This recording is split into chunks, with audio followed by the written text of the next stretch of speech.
Hello দর্শক, আসসালামু আলাইকুম। আশা করি সকলে ভালো আছেন। তো দর্শক দেখতে পাচ্ছেন আমরা আমাদের চাষের জমিতে কিভাবে এই ঢেঁড়স সবজি গাছগুলো চাষ করে থাকি। তো দর্শক এই ঢেঁড়স সবজি গাছগুলো কিন্তু চাষ করে আমরা প্রচুর পরিমাণে লাভবান হয়েছি।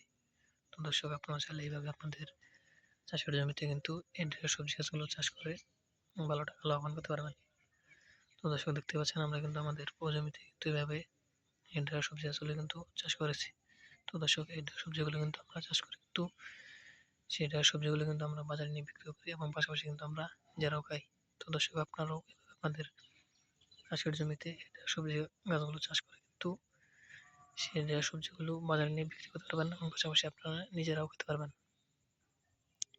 তো দর্শক এই ঢেঁড়স সবজি গাছগুলো যদি আপনারা চাষ করতে চান তাহলে আপনাদের এই ঢেঁড়স সবজি গাছের বীজগুলো বাজার থেকে কিনে আনতে হবে।